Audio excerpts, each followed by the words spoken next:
So I'm very pleased to be able to speak to you this afternoon about the progress that's been happening in the South West LHIN.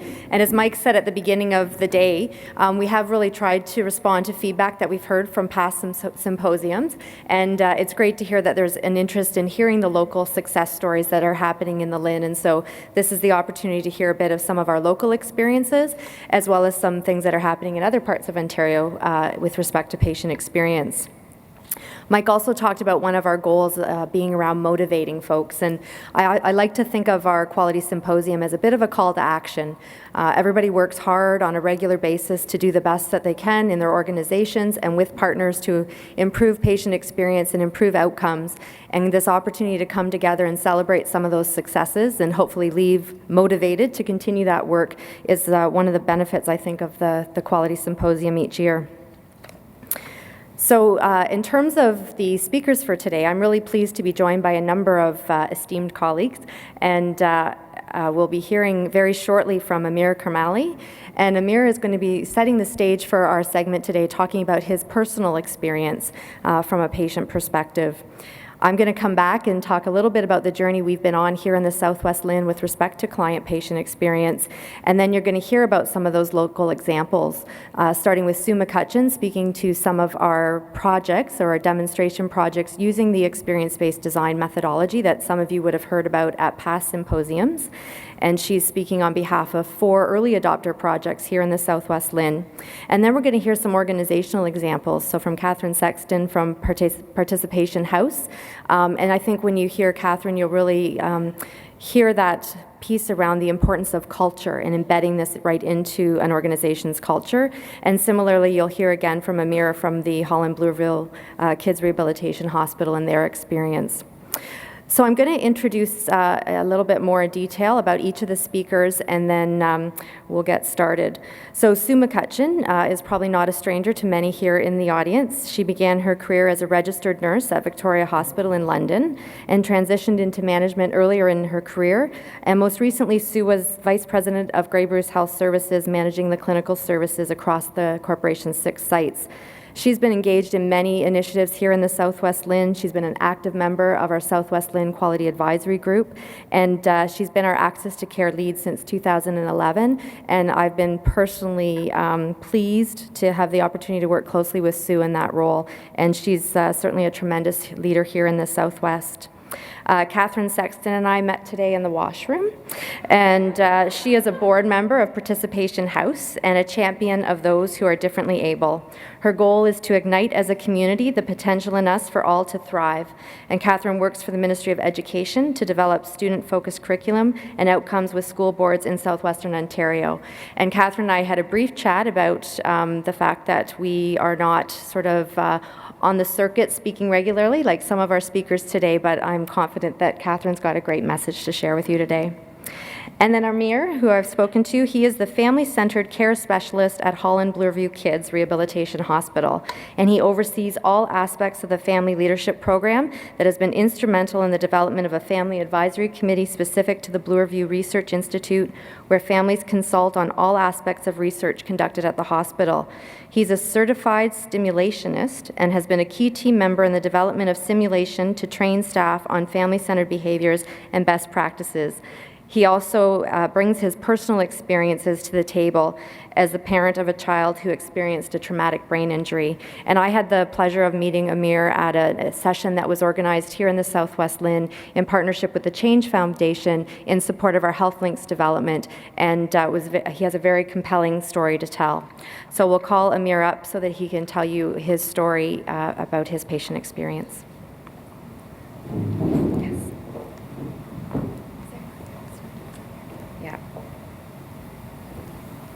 Oh, it's not clicking. So while we're get this figured out here, I think this is part of the simulation thing that we were talking about earlier. So I'm going to just go with the simulation. I have a feeling you got me in a simulation right now. Amir Karmali, Family-Centered Care Specialist. Thank you very much for having me. Thank you, Kelly, for introducing me and saying that I have a compelling story. So now I have a lot of pressure. I'm going to talk to you a little bit about my journey, my son's journey, my family's journey, and how it led me to do the work that I'm currently doing at Holland Bloorview. I'm not from the healthcare world. I was thrown into the healthcare world about 2 years ago. I was in the hospitality industry for about 25 years, and about 6 years ago, I opened up a restaurant in Midtown Toronto. Extremely successful restaurant. We did $3 million in the first year that we opened up with a 100-seater. However, I wasn't around with my kids. I was spending 16-hour working days, and it just wasn't fulfilling me, so I decided at the most successful time of my life that I was going to make a career switch. I went over to Loblaws, and I worked with them for about 3 years as an online learning management to get their online learning platform up. It was my first time having a job as a 9-to-5, and everything I wanted to do with my kids was there. That's who I was then. But the most important thing for me is that I was a dad to these 2 children here. That is absolutely the most important responsibility I have. You see, I started raising these 2 children before they were born, because I had a master plan about how these kids were going to turn out. Sounds kind of crazy, I had this master plan. People say I'm a control freak, but I don't know. But I really wanted to raise these children. I wanted them to be athletic. I wanted them to be successful. I wanted them to be educated. I wanted them to be successful contributors to society. So I had this vision, and I'm sure every parent in this room has a similar vision. Those are the decisions I made to leave my restaurant because I wanted to be with these 2. And I got myself certified as a soccer coach just because I wanted to give them the best chance possible. So I've done everything in my power to be with these kids and to raise them in this way that I want to. And I started reading to these children in the 3rd trimester. I would read books to them, I was playing music to them, I was talking to them. I was an absolutely engaged dad because I had my plan. And I knew the plan included me, and it had to be there. Well, the plan is in perfect play. By the age of 8, both my children had already run 2 triathlons. They were both rep soccer players. They were both doing a bunch of charity work. Everything was going wonderful for me. The plan was going exactly the way I had written it. It was September of 2011. It was the last soccer game of the season. With about 5 minutes left in the game, it was a 3-all tie. My son was filling in as a goalie. I'm a soccer coach, but I wasn't coaching that day. I was standing on the sidelines. A kid comes in on a breakaway. My son jumps up, makes the first save. The ball bounces out. Another kid's coming in. Kid's already in action to make a kick. My son takes the ball away, gets a kick in the back of his neck, ends up on the ground. This kid got up and continued to play. Finish off the game because there was only 3 minutes left. But he wasn't well. Something was wrong. About an hour later, he threw up. And we spent the night with him. We let him rest. The next morning, he got up and he said to my wife, I need to go to the washroom. And he went to the washroom. My wife said, sure, go ahead. And he got up and he fell. Kid couldn't walk anymore. We didn't know what to do. So we got him to emergency. Got him over to sick kids. It took him 2 days to figure out what was wrong. And 2 days later, at midnight, when I just sent my wife home after 2 days and said, go home, get some clothes. I don't know how long we're going to be here. I don't know what's going on. Get some rest. Let me stay here tonight. It was midnight when I heard a knock on the door, and a gentleman walked in and said to me, I need to speak with you. Took me outside and told me my son had a stroke. Never been recorded in sick kid's history that he got a kick in the back of his neck and the kid had a stroke from a soccer injury. To this day, I'm not sure why this gentleman had to come in at midnight to tell me this, because I spent the next 8 hours in front of my son's bed crying. My son woke up in the morning and I had to break the news to him. It was September. Hockey season was just about to start. I'm going to share this story with you because it's one of the greatest lessons I ever learned, and it was taught to me by an 8-year-old. I told him in the morning, you know, I'm not sure you're going to start hockey next week. I'm pretty sure you're not. And I don't know if you're going to play soccer. And we're sitting in this room, and I said, I don't know what this looks like, son. And he turned to me, and he said to me, Dad, don't worry about it. I'm going to play on the wheelchair basketball team. And at that moment, the lesson this 8-year-old told me was to focus on what we could do. Not for an instant did this child stop and think about, oh my God, I can't play soccer. Oh my God, I can't play hockey. He instantly went to what he could do. And that's what 8-year-old kids do. And that's what this kid had taught me. So, I'm in a new world. All of a sudden, I'm at Sig Kids. I got people flying from everywhere telling me things about my son, giving me information. I can't comprehend this information.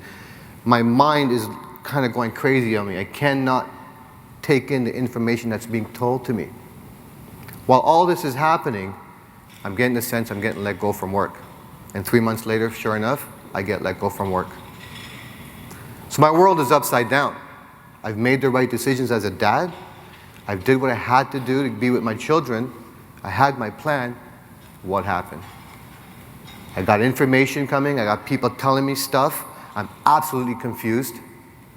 I'm actually spinning, and doctors are telling me things, and it's just not going into my head. So what I did was I had actually a friend, and I called my information officer. And as information was coming into me, I was texting him. As doctors were telling me stuff, I would text in something that I could catch from that conversation.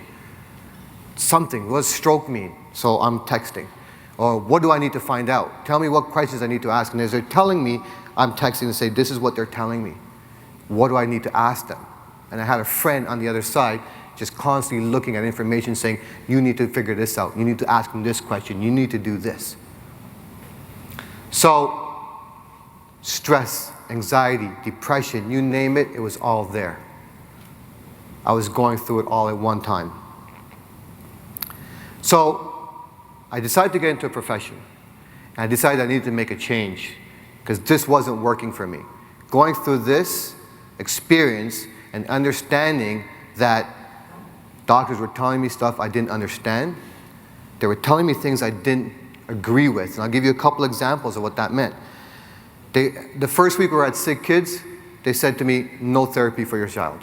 No therapy for your son. And that wasn't acceptable for me. I couldn't accept that. So what did I do? I called up my friends. Everybody was calling me, friends, family. What can we bring you? What can we bring you? I said, bring me bionicles. Bring me the little robots, because my son had lost his coordination in his right hand. Bring me bionicles. And I sat with him every night for 4 hours putting bionicles together. And he'd shake his hand and the piece would go flying. I'd pick up the piece, put it back on the table, pick it up, go for it. 4 hours every night.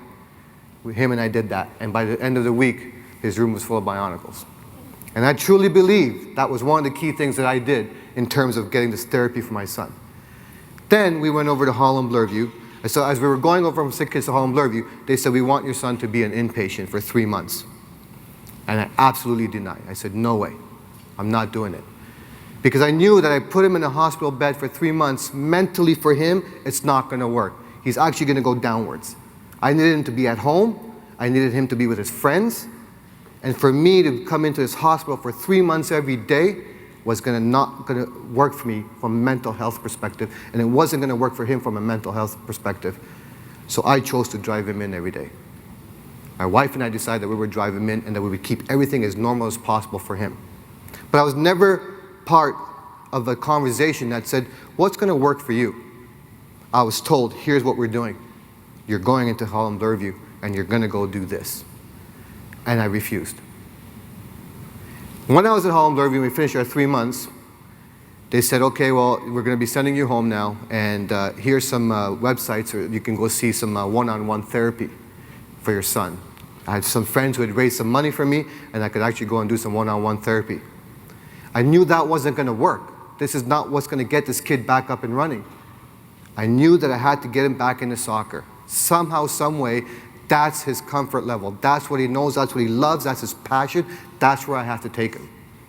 So we took him in, and I made a deal with the soccer organization just to come run some drills. What I'm going to tell you is that he is playing soccer. The other reason that I decided to change and get into the profession that I did was this sign right here. This was actually at a hospital. This was in a waiting room. Please be prepared to be in the clinic for at least 2 to 3 hours, as sometimes clinics can be delayed due to patient volume and other circumstances. And for me, I know you're controlling the appointments. So what other circumstances are there? Why not respect my time? I got to the appointment. I'm already stressed out because I got to figure out what I'm doing with my daughter. How am I going to get my daughter to her soccer? How am I going to keep things normal? I get there, there's a sign, and guess what? They were nice enough to have this table and 2 volunteers doing arts and crafts. My son loved it. My son was like, this is awesome, I get to do arts and crafts. As a parent, I was insulted. I was insulted because I said, why do I got to come here and do arts and crafts in this little waiting room? Why not honor my appointment so I can go home and do arts and crafts for my son? At home, with my daughter, with my child, with my family and everybody being there. So those are some of the reasons that I decided that I wanted to change my life. And what I ended up doing was, through all this stress, depression, anxiety, doctors kept giving me medication. When I was talking to them, they kept saying, here, take this pill. Here, take this pill. It's going to calm you down. It's going to make you relaxed. And I refused to take that medication. So where did I go? I went to Dr. Google. How do I deal with anxiety? How do I deal with depression? And things came up. Meditation was the #1 thing that came up. Yoga was another thing that came up. Exercise, eat well, and do volunteer work. So I decided to volunteer for the program that I now run. I'll come back to you later and tell you about that. Thank you.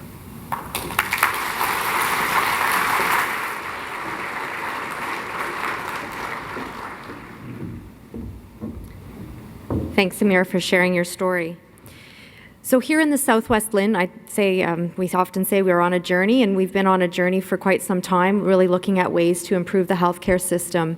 And I think from the start of my work with the LHIN, it's fair to say we've often stated that we're about being patient-centered or client-driven, client-centered in our work. But we haven't always had tangible ways of expressing that. Sometimes there's a lot of talk. Did you hear Jamie this morning, a lot of rhetoric, but not always do we have good solid strategies around improving the patient experience and engaging the patient in that work. So we've been on a journey to try to improve the way we do that here in the South West LHIN. This is the definition of patient experience from the Barrel Institute, the sum of all interactions shaped by an organization's culture that influence patient perceptions across the continuum of care.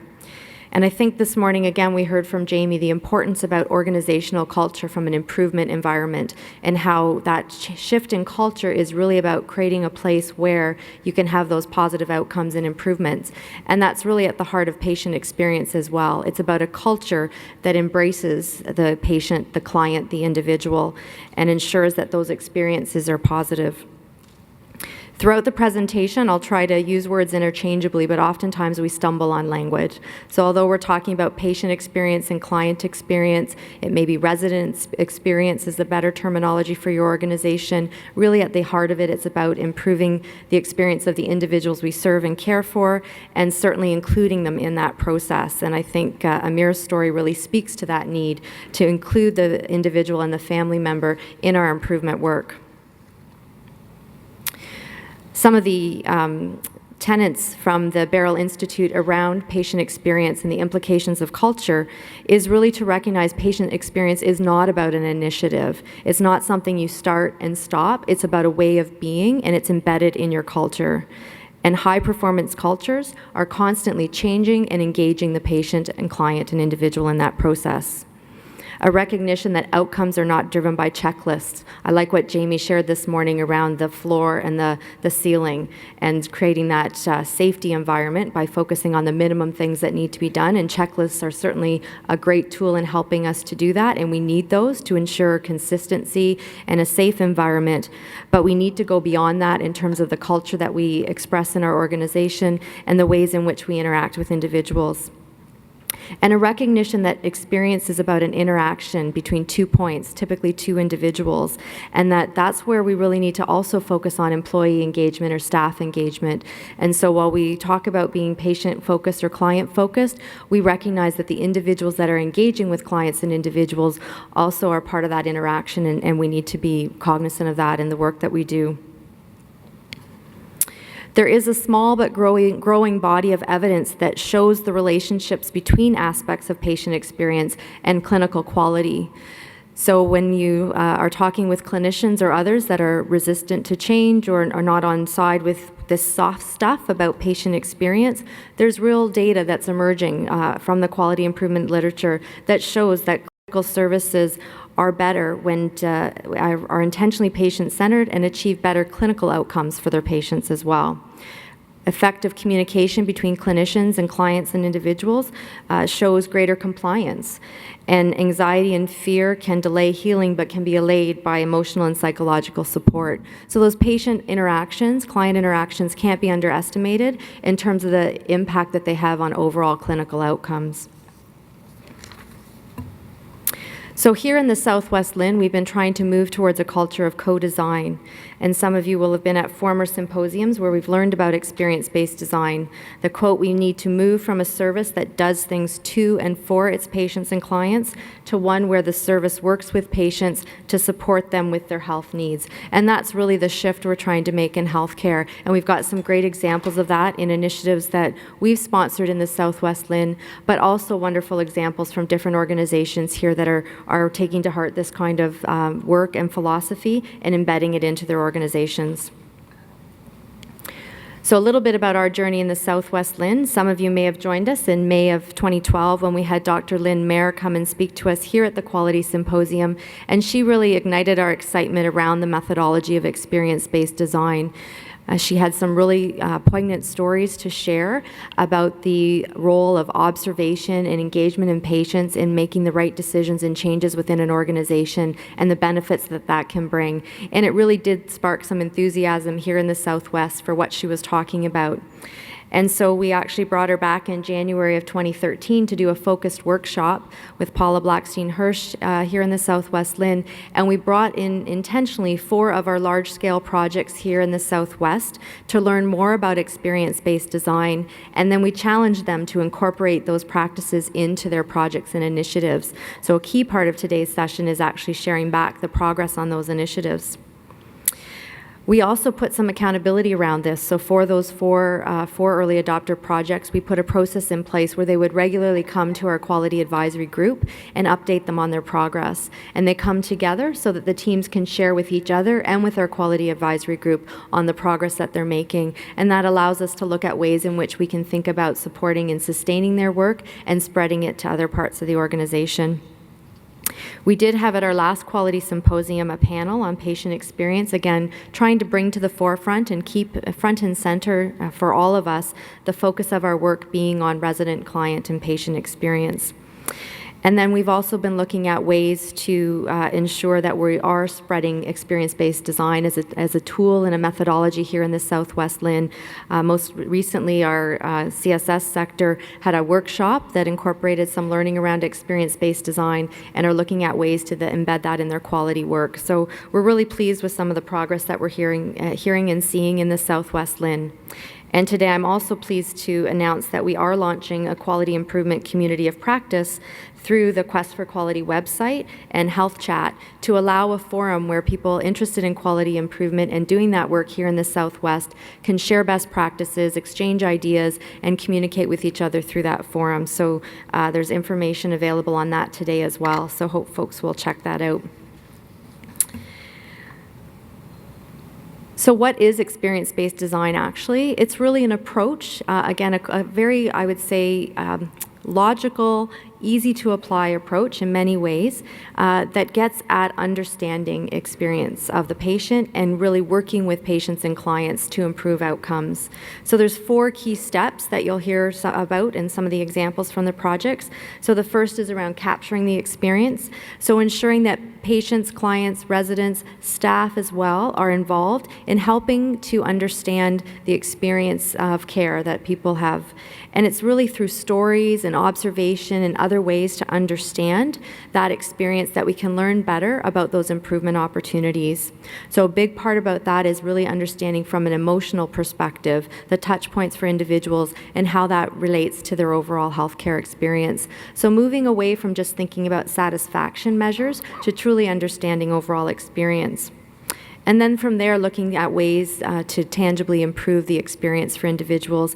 And the important piece that we strive for here is really co-design. So really taking the information and engaging individuals, again, clients, residents, patients, in the process of making changes so that we're sure we're making the right changes that will address the issues and concerns. And then, of course, measurement is another key part of the approach. So we're going to first hear from Sue McCutcheon. She's going to tell us about the 4 early adopter projects here in our LHIN, and I'll just tell you a little bit about each of those projects. Hopefully most of you are familiar with these projects. The first is Access to Care, and we've been on our Access to Care journey over the last few years here in the South West LHIN. Mike spoke to some of the accomplishments that came through Access to Care in terms of the work with adult day programs, the work we've done with CCC Rehab, and really that approach is around supporting seniors and adults with complex needs in their homes for as long as possible and ensuring the right community supports are in place.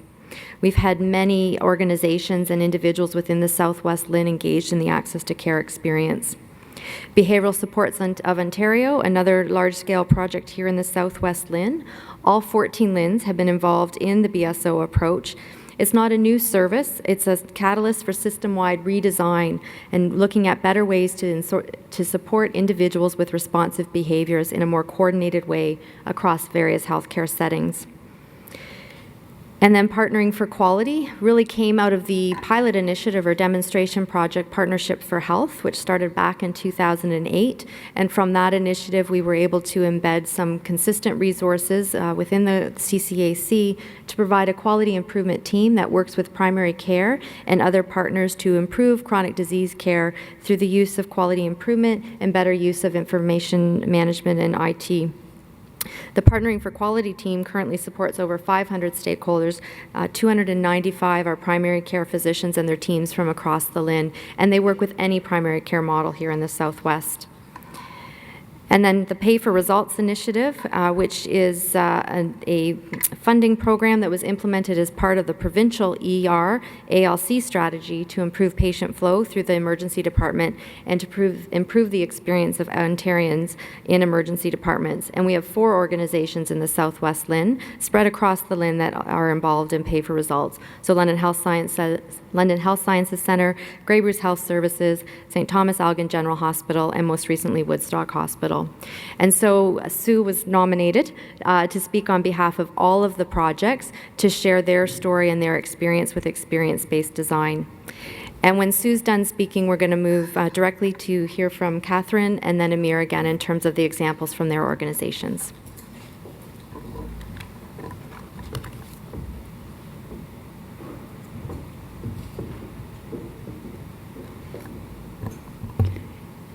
Thanks, Kelly. And I would say that it's a great privilege to have the trust of my colleagues to actually go through their projects and the accomplishments and the journey that they've been through, as well as the Access to Care project.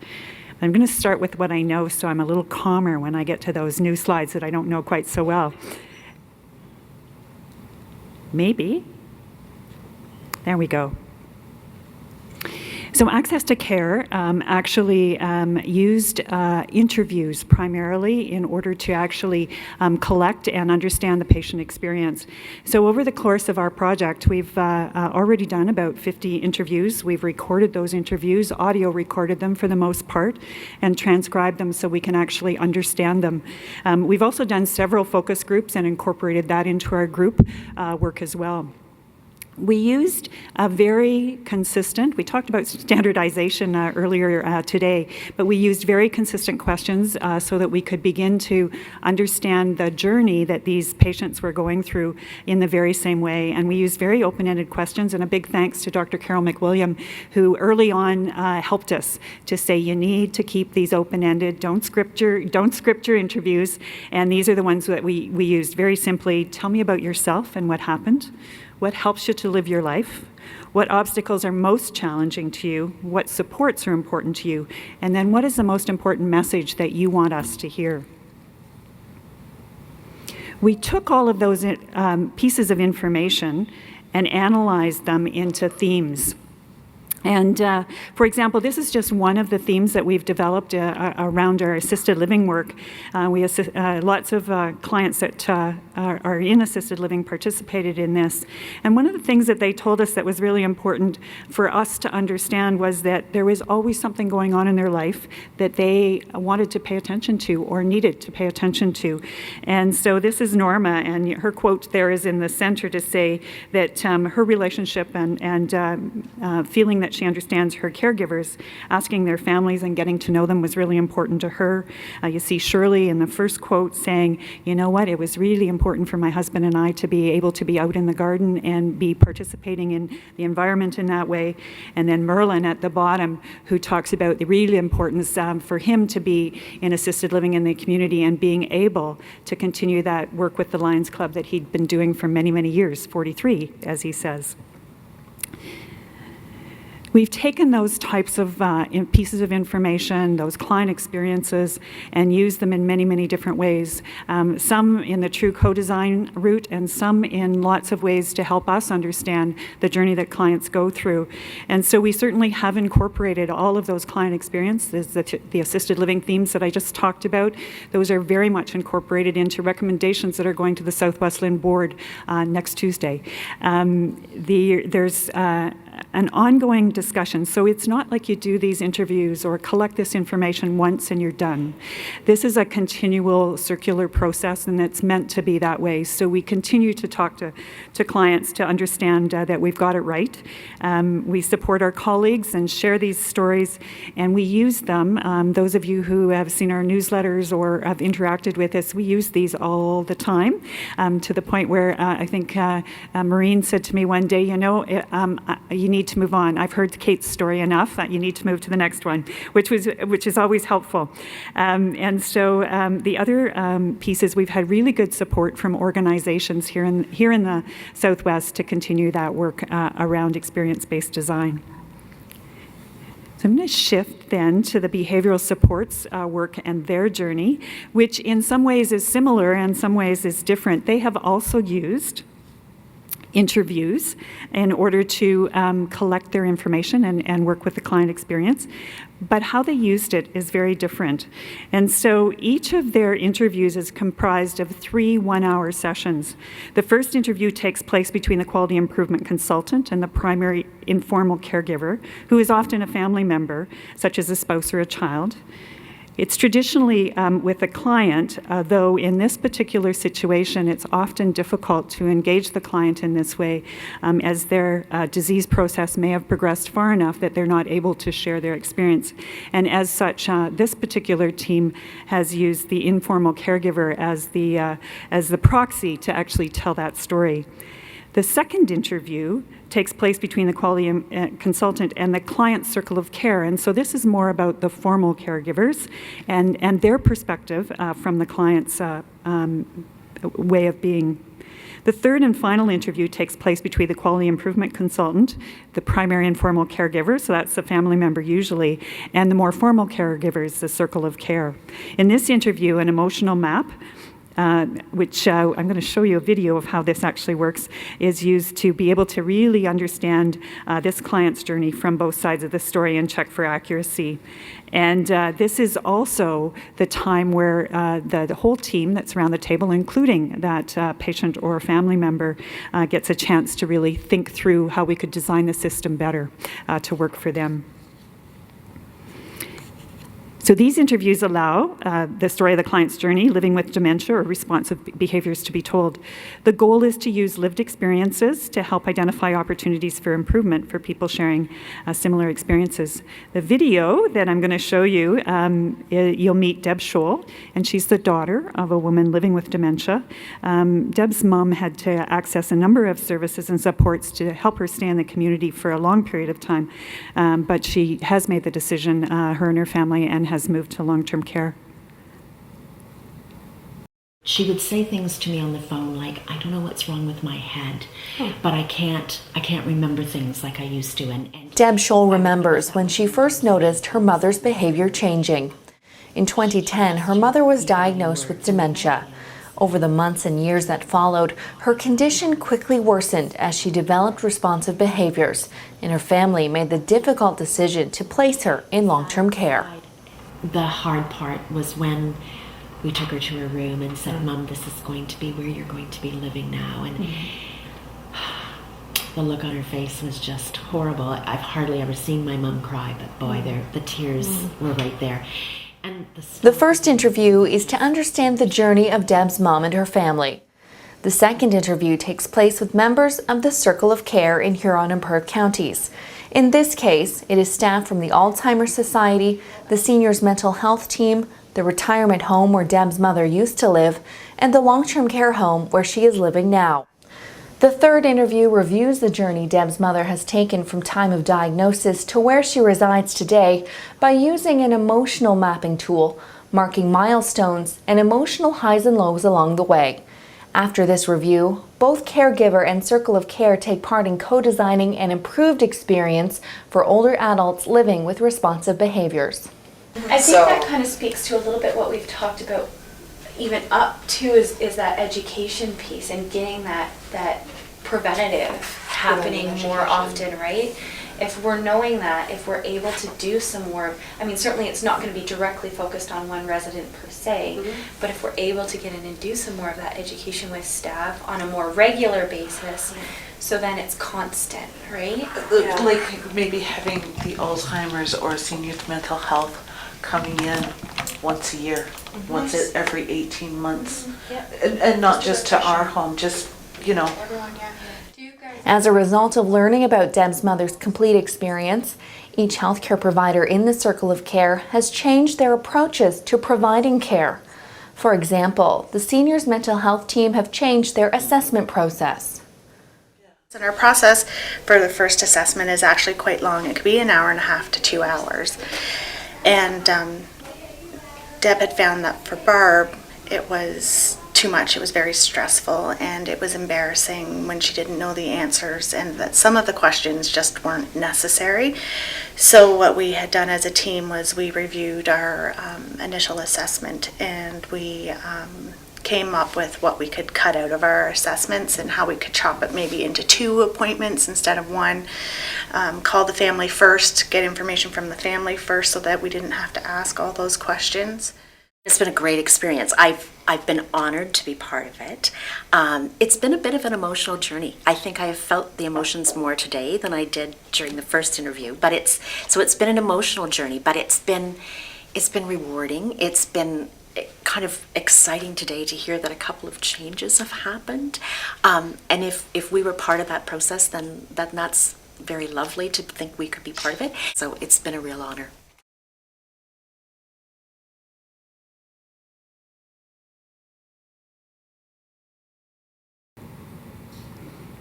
So you may have gleaned through that video that there's pretty much 3 ways that that these interviews are being used to actually think about quality.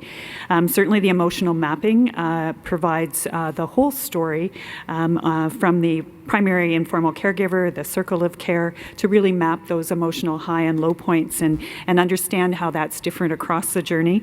The second thing is that the co-design considers the emotional map and really encourages people to think about improvement. And then the third thing is, after gathering the information from several of the sessions, you can see that themes are being drawn and being able to be used for quality improvement across the system, such as with that assessment tool. Certainly around the benefits of experience-based design in this particular piece of work, in order to think that through, the value statement that Behavioural Supports Ontario works under, I am a unique individual who wants to live fully with meaning and dignity through my life journey. That was really important for them to make sure and align that their value statement was aligned with Behavioural Supports in Ontario. And so for this team, the benefits and the impact, certainly consumer engagement. It certainly aligns with the South West Sustainability Plan. It informs quality improvement strategies and sustainability. It has really enriched the understanding of the system and the transitions, and improved understanding of roles and responsibilities of health services and providers involved. And the communication has really improved, certainly internally to understand the whole person who's experiencing the responsive behaviors, and externally around understanding where best referrals and follow-up processes may happen. It's enhanced family communication, and it's really promoted the use of life stories in care planning. And of course, when you have these stories, it's very easy to celebrate success. In the Partnering for Quality group, this is a group who's really pioneered, and in my estimation, a lot of different tools and methods that we may want to use as we go forward. They're currently working with about 25 of the primary care teams in the Southwest and 3 different diabetic education teams, and so they've had a wide-reaching impact already. You may recognize this particular tool. It happens to be on the back of your evaluation form, but it is a tool that the primary care teams and the diabetic education teams are using as probably their most frequently used tool. And this is one where you can actually map both the journey and the emotions related to the journey, and that this certainly helps you understand the highs and the lows, as you did in the video before. And it's really about understanding the feelings that patients are having as they go through a primary care visit. One of the ways this team has actually used this information, particularly in primary care and working with physicians, their training, as we've heard before, is often in the quantitative side. And so this team has been quite innovative in beginning to pull together some of this experience data into actually quantitative data. And so they've mapped the emotions in a positive or a negative format.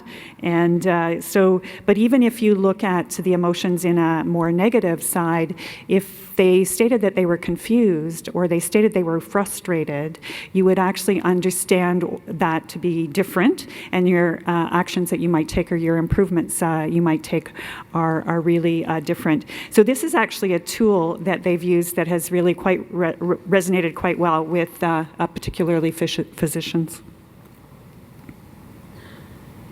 Another tool that they use, and it's a really quick and easy tool to use, it's called the marble or vase technique. And this is really just having 3 vases or glasses as somebody leaves the particular visit, and you can see that it's a happy face, an okay face, or a sad face, and it gives you just a really a quick understanding about how that this might have been experienced by that particular person that day. And it doesn't take hardly any resources. I think all of the resources have been bought at a place like the dollar store, and it's quite easy and quick to collate. And you can get a sense over time, if you've made a change, as to how many people are experiencing today differently or a Tuesday differently than they did last week.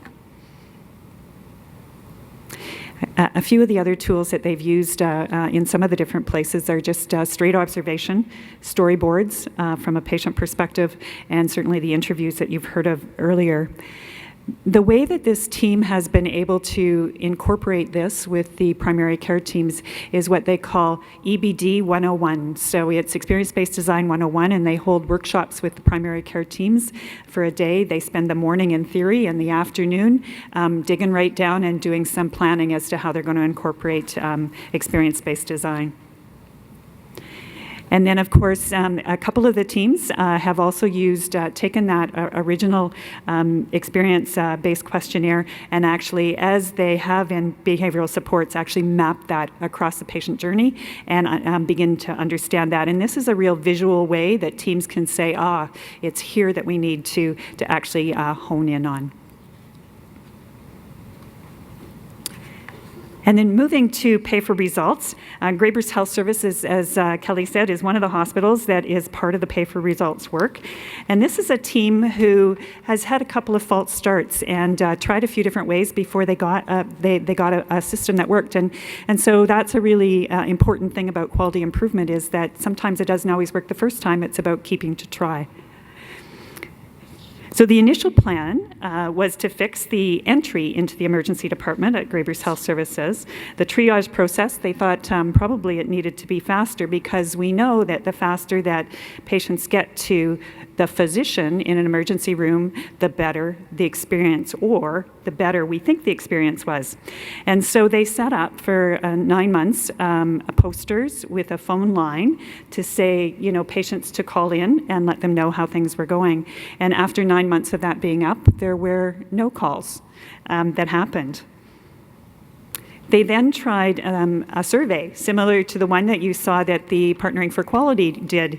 And so they handed out these surveys, but people were busy and wanted to get in and out of the emergency department, and most of the time these weren't filled out. They did get 84 back, but not really with much information on them. So they tried again. And the strategy this time was to actually place a registered nursing student in the emergency room, and their job was to speak directly to the patients during their journey. And it was decided to use someone who was familiar, so this was a nursing student who was familiar with the emergency department, to interview and observe individuals. They spent the day in the ER doing this work, and they randomly approached people as they entered the emergency room or shortly thereafter, told them what they were up to, and then they actually had a standard form that they filled out. So again, that standardization piece, they had a standard form that they filled out to actually capture that information. And you can see that that's just quite a simple form, and it was quite easy for the student to capture that information. And so highlighting some of the information that they found out about triage, where they thought that it was going to be, all about shortening this time up, in actual fact, they found that the triage nurse and that initial assessment was a really important piece to these patients. They valued that interaction that they had with the nurse when they initially got into that emergency department. And so limiting or reducing that interaction, i.e. shortening the time, was not likely the right thing to do. And so as the team works through co-design, they are intent on making sure that that relationship and that opportunity to have that initial assessment and discussion with the nurse as they enter the emergency department is really important.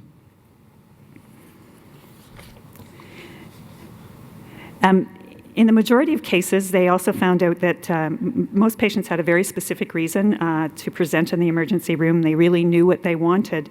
But what they found out as they went through was it was important to ask more questions about feelings around being listened to. And that was really to help understand what was going on in that triage relationship that was really important to patients. And so that was a change that happened as they went through. So just to recap on that, initially it was felt that engaging patients in the emergency room would be difficult.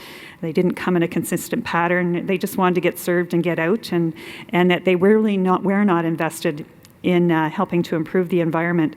And of course, what they found was that act of talking to patients as they moved through the process was just as important, if not more important, than what the information they had to tell the nursing student.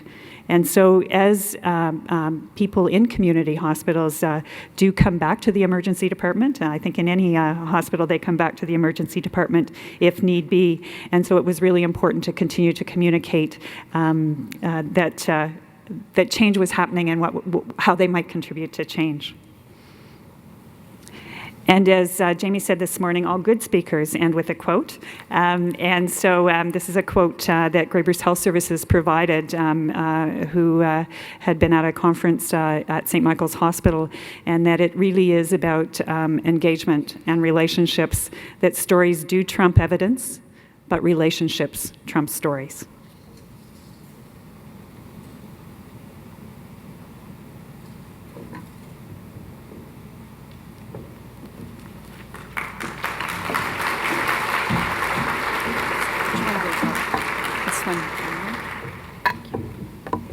Good afternoon.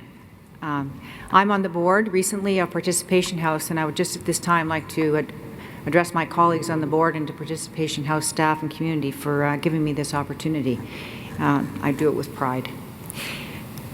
Participation House supports individuals with developmental disabilities and/or complex physical needs to live in their homes, participate in their community, and enjoy life with family and friends.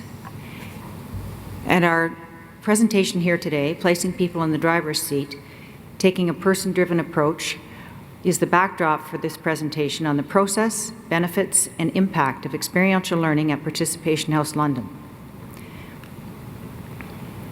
It's an organization providing community support services to the 5% in our community who have the highest support needs. We recently celebrated our 25th anniversary, and we're much excitement about that and lots of new ideas. These are some of the services that we provide at Participation House, 50+ locations, and we are looking at a new site for our day respite program in North London. So that's another exciting piece of news.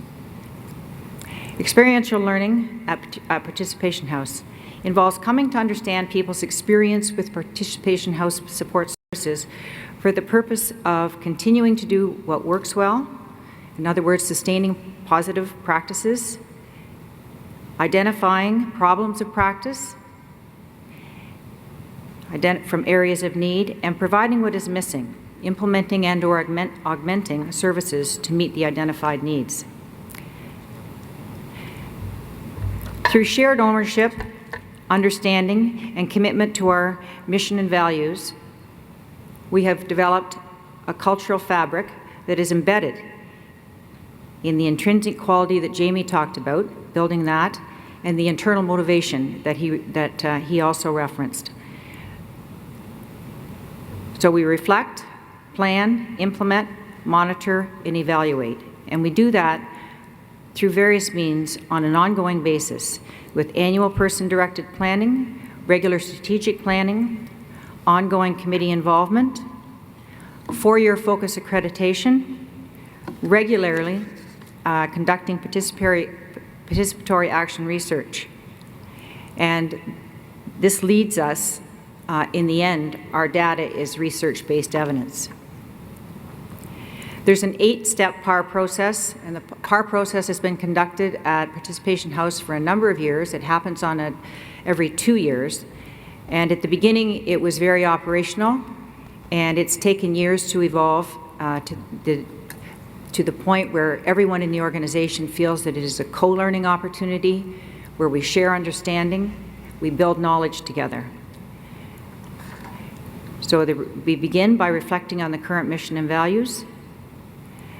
We raise a relevant question, or an inquiry, as we like to call it. We devise a plan to seek answers. We gather our data in various ways: interviews, surveys, stories, videos, drawings, to be sure that every voice in our organization is heard. We engage in field work, and it's the work in the field that's brought to the data table, and the voices from the field that it's brought to the data table. So everyone is partners in our work. What does the evidence tell us? We reflect on it, analyze it, try and formulate themes, and together we produce new knowledge. And the knowledge that we generate is circulated and shared to all, because what one knows, we all should know. We think and plan new actions, share information, and make recommendations to the board. act on findings, and create positive change. So we are constantly looking for continuous improvement and improvement in our practices. So it's very cyclical and there is no end point. We have 12 team members, and they are different team members every 2 years that we conduct our PAR, and we make sure that we try to be as representative as possible. And we have, for instance, for one category, we make sure that we have verbal and nonverbal representation, parents who have major family involvement, parents who have minimal family involvement. The PAR 2012 question: to what extent is Participation House Support Services London and area fulfilling its mission? And we had just revisited our mission, vision, and values before the 2012 question was posed. And this is a much deeper and broader question that we had 10 years ago at the very first PAR. So for us, it was an example that we have grown, we have become more inclusive, and every voice in the field is part of the conversation, one no more important than the other. And the way we conduct our field work, some of the examples are here. And it's a random process. People do volunteer. And we have within Participation House, the people that we serve have a self-advocacy group called Power to the People. And we recently built a one-floor, 4-unit building. And the Power to the People met with the builder, and he learned a great deal, and so did they. And it was an ongoing conversation, and the ownership was exceptional across the organization. Some of the findings that we had from this year's 2012 PAR, they're very pleased and take great pride in living in a home and in a community. Very much they're unique and represent the people that live there, the support staff that support them, and the families that come often and are most welcome. In community, there was an increase in activity, increase in a range of community activities, and you see the vans all over the city that are taking our clients, if you will, to all kinds of activities in London. And there is a faster turnaround time for wheelchair repairs and addressing the expensive transit. Family and friends. Increase in access to and use of communication tools has expanded and deepened between people using services and staff, family, and friends. Here are some of the examples. When I visited a house recently, I was most interested in the All About Me books and the use of iPads and photo voice.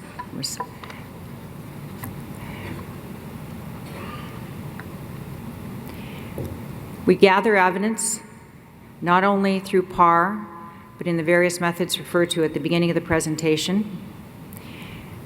We listen to each other and analyze and work through the data in a learning conversation. The new knowledge that I refer to is our new learning, and then we have to have deep, deep conversations about how best to respond given our resources. So from analyzing and planning, through deeper and broader abilities to learn and listen, we can best respond. So the PAR committee made the following recommendations. Design and deliver more meaningful days for the people we support and their families. Strengthen communication throughout the organization. Build relationships. Not from the ground, we have them, but they want better and stronger relationships. And to continue to share best and promising practices with others in the health and community service sector.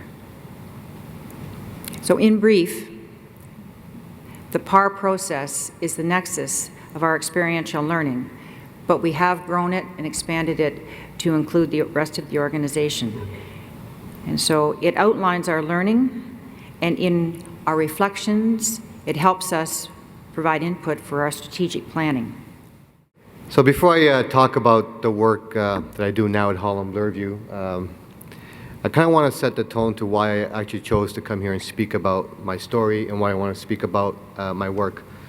At Holland Bloorview, we talk a lot about where we are as a healthcare system and where we are with client and family-centered care within the healthcare. And I'm going to talk about my program in the hopes to show you some examples and show you some real examples that when you activate and empower your patients and their families, you can really improve the quality of care significantly at your organization. So a little bit about Holland Bloorview. We're Canada's largest rehabilitation center for children. We see about 7,000 children with about 600 inpatient visits and 58,000 outpatient visits. As you can see, client and family-centered care is in our values.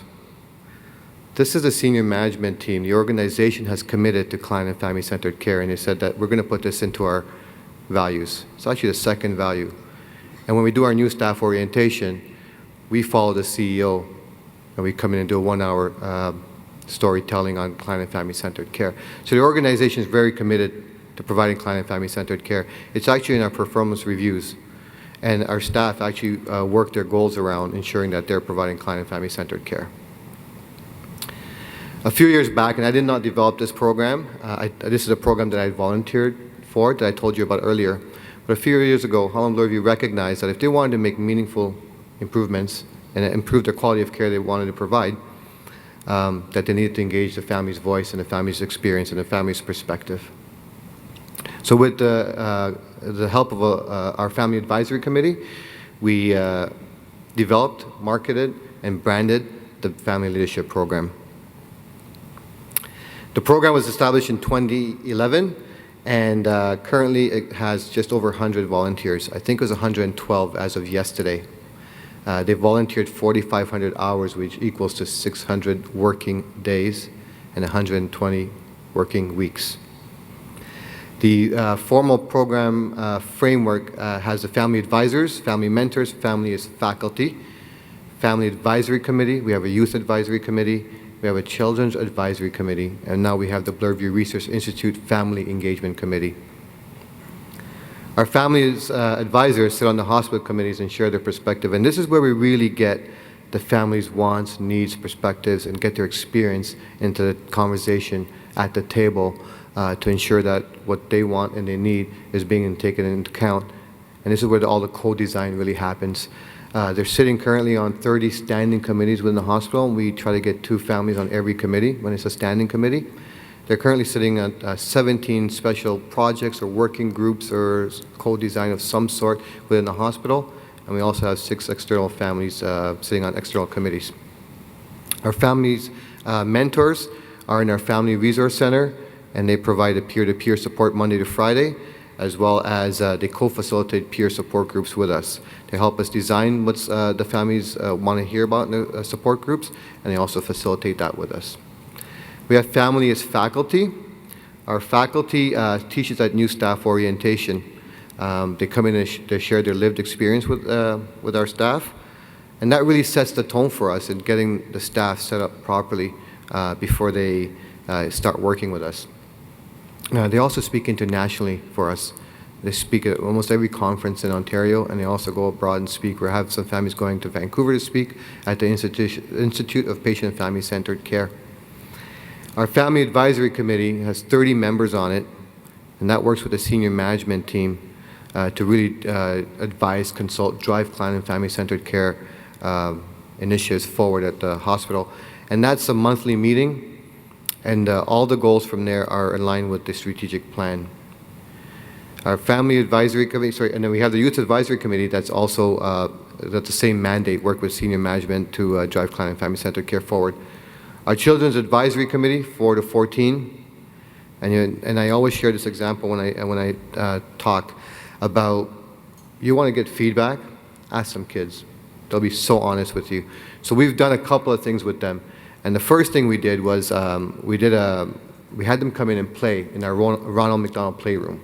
So it was a play and learn type of model. It said go in and play. And they played for about 30 minutes.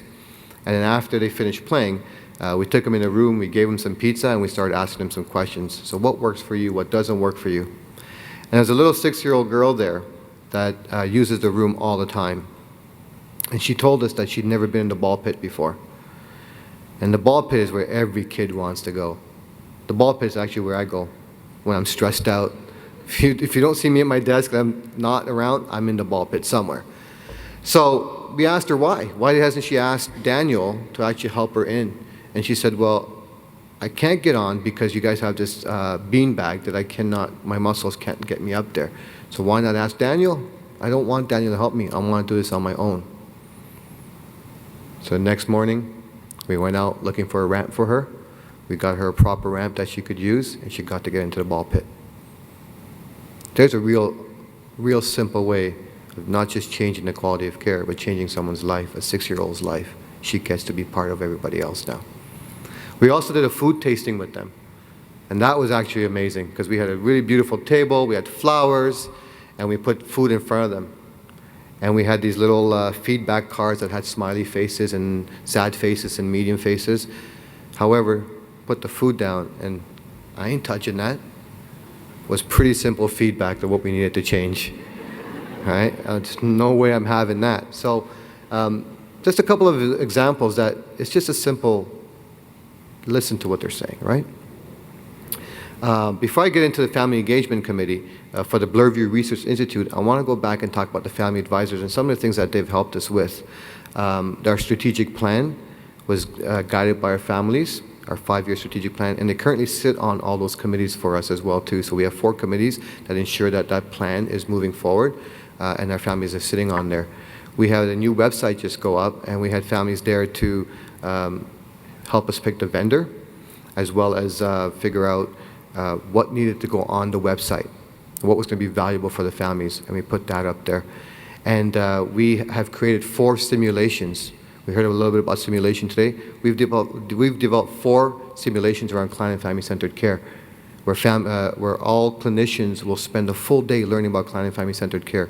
They spend the morning learning about client and family-centered care, and then the afternoon to get to go through 4 simulations. And we had 10 families help us develop that, and we've actually certified a family leader who is now a certified simulationist and comes and debriefs these simulations. We wanted to make sure this is authentic, and we want to make sure that the feedback that's coming back to to our staff is authentic. Our Bloorview Research Institute Family Engagement Committee spent the last year working on a framework for how we're going to engage families in research. And this is really important. This is getting the families at the top. This is where the changes will, as research comes down, this is how the programs will change, based on research. So we want families at the top. We've spent a year, we've done a systematic review of how other organizations are doing this. We've done an internal scan, and we've done a literature review. And on Thursday, we're actually going to establish and approve the framework itself. And so you'll start hearing a lot about that. And we're extremely excited about that because we think that we're going to see some significant changes in how research is being done. And it's going to be actually now a needs-based, and it'll be a co-design even when it comes to the research. They'll be reviewing every grant and proposal before it goes in.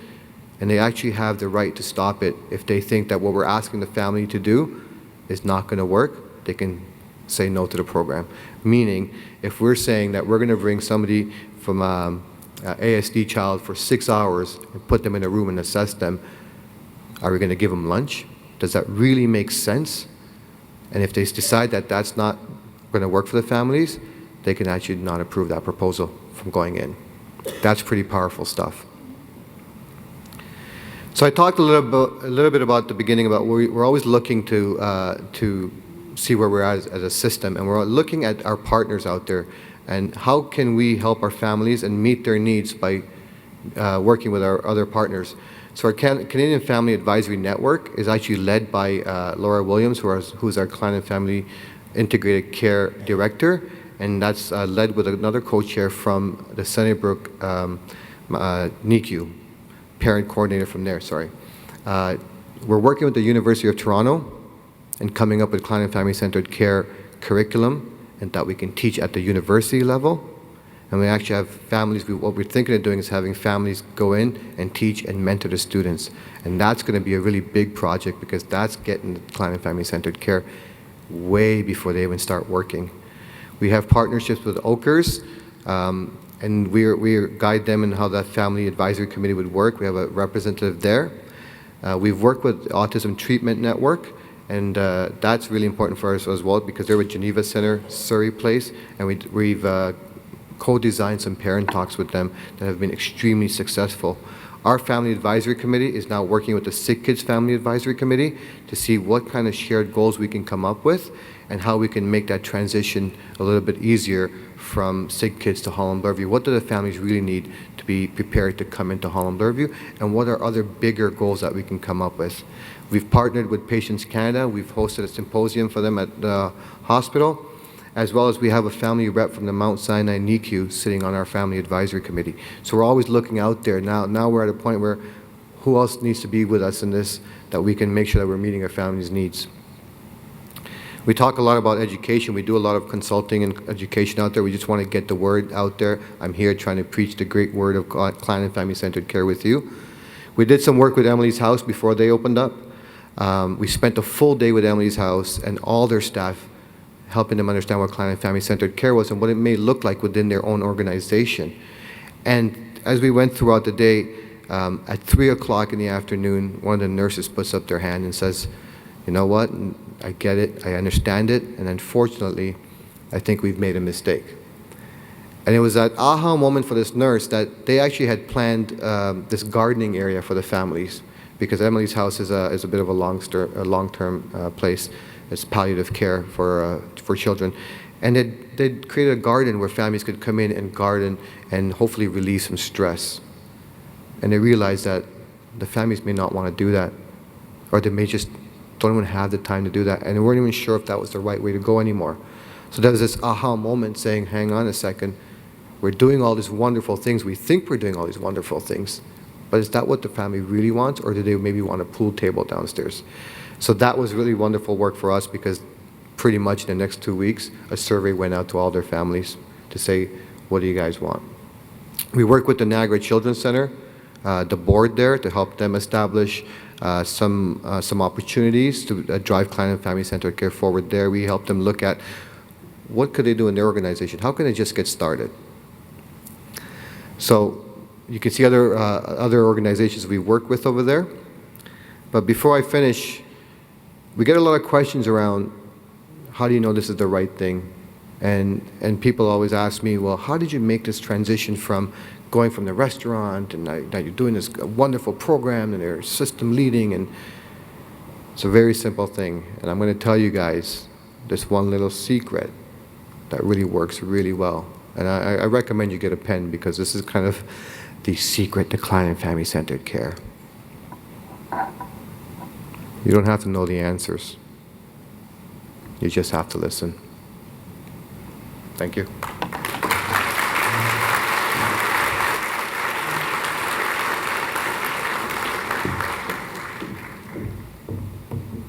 So we do hope that you've heard some fairly specific examples today of ways in which you can embed client experience into your organization. I want to thank the speakers, and I also want to acknowledge the other members of their teams, including the patients and clients that have been engaged in the processes that they've been involved in to improve outcomes on behalf of clients and patients that we serve.